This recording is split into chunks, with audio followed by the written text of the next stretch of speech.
Nature Calls is the 14th episode Transformers Animated, airing March 22nd, 2008. In it, Prowl, Bumblebee, and s1e go camping. Shenanigans ensue. It's nice that they do a winter episode because Michigan snows a lot. And it is pretty cool it happens after the Halloween episode, and it's not just a Christmas episode because there's snow. The mining robots are Constructicon colors.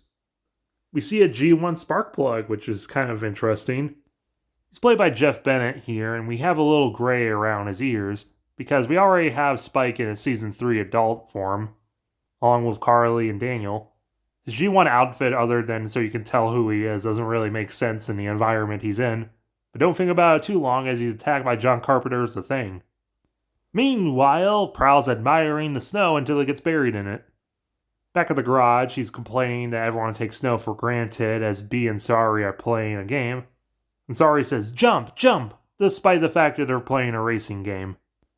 Prowl's being kind of a boomer about kids and technology, despite in fact being technology, but Optimus found a thing. And s1e is really excited to go camping despite being a city girl. I don't know, it feels a little more like she should be along with Bee thinking, "Ew, gross, nature." Either way, they head out. s1e's excited to do all the stereotypical camping stuff like s'mores and ghost stories and painting raids and whatever else people do. Prowl's more excited just to admire nature and Bee rather be anywhere else than this. I like that they call the obvious DVD player a media player just to be generic so it doesn't get dated in the future. Yeah, just let the 8-year-old start a fire, whatever. Oh, she literally did just watch a SpongeBob episode and romanticizes camping. So Prowl has to do everything. Prowl tries teaching s1e sometimes you gotta do without and it goes right over her head. Bee found some batteries in the woods somehow and uses his media player with Prowl's projector to watch the movie Bear. So in the series where the Autobots don't really have blasters, here's a realistic hunting rifle. Well, putting up that tent was pointless because s1e just sleeps in Bumblebee. They hear a sound. Prowl's very nonchalant about it being a bear, but it turns out just to be some abomination. It pimp slaps Prowl and this leads into a skirmish. It just eats Prowl's shurikens, but it is not electric proof, and it seems to be Cybertronian. Anyone has any ideas?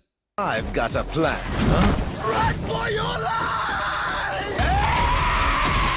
Actually, that worked. But what exactly was that thing? Clearly, space barnacles. Barnacles, but in space. Apparently they're a thing, but they're mutated. Apparently Isaac bought a mine, because why not? Ah, there it is. Bee and s1e get trapped in the mine as Prowl has to fight it off. In the purple mine, the two are lost, like a game of medieval maze monsters, which I really hope is a reference to Mazes and Monsters. It's definitely not, it's just a D&D reference, but I think it would be really funny if it was actually a reference to that terrible anti-D&D movie starring a pretty famous Tom Hanks. Mazes and Monsters is a far-out game. Mazes and Monsters? Right. You know how to play it? My kids play it. I know the game. Yeah, well, you know these damn kids with their hobbits and their rings of power. You think this Mazes and Monsters game got out of hand? You should have seen it when 3rd edition came out. At nights, I can still smell the bodies in the streets. Prowl remembers he has a jetpack so he can ultra-detail burn it. Then Bee shows up with shaky cam and his stingers. They apparently kill it as it falls into the CGI river. And apparently people do actually eat barnacles, which sounds gross. Oh no, Prowl got infected. Bee tries doing a very silly pose at it, but it doesn't work. I love the detail that Bee struggles driving on snow. It's so simple but very realistic, the fact he can't drive on heavy snow with normal tires. We'll see in the future with Sentinel having a similar problem, but for whatever reason, Transformers very rarely does something like this. But Bee manages to get out of there, crash into a tree, but he's fine. So they follow Bumblebee's trail back into the cave. Run away! Well, that's really cute. He's able to drive on the tracks with his tires. Yes! Eat fire, space parasites! What? water? I thought this thing said fire hose. Oh, right. Escaping into the foreman's room, they try to make a fire hose that spews fire. Oh no, Bee's infected. Even Starry's questioning, oh come on, the key can resurrect the dead but can't shoot fire. But she figures it out. She boils the barnacles off and somehow doesn't just melt her flesh. Today's lesson? Fuck nature. Stay inside. Unplug yourselves. Commune with nature. Think of it as a character builder. Thanks a lot, guys! But later, at the river, it turns out the barnacles peel off and it's Megatron's body. And some Mech shows up to pick it up. So I guess let's look at Michigan again. So Megatron's head landed in Paw, so Isaac can get it as a kid. But then, like, the rest of his body landed somewhere in the woods near Detroit.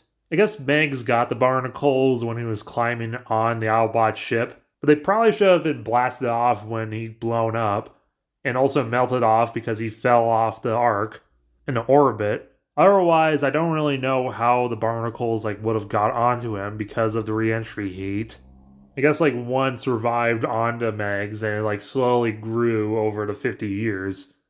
And because he's just so evil, they mutated. And it goes the same for Meg's head back in Subdax, but for whatever reason, they went through the effort of designing his Cybertronian form just to use his Earth mode parts. I know a lot of people really love this episode, but I don't know. It's still good, but it just doesn't really click that much. Well, yeah, the monster is really cool, and infecting the Autobots is cool. I love the snowy setting that will eventually, by Season 3, become the main setting.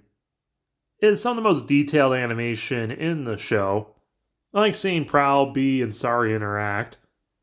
And it's cool that it sets up Meg's body for the finale. I like it, but I don't know, maybe it's just me. 6.5 out of 10.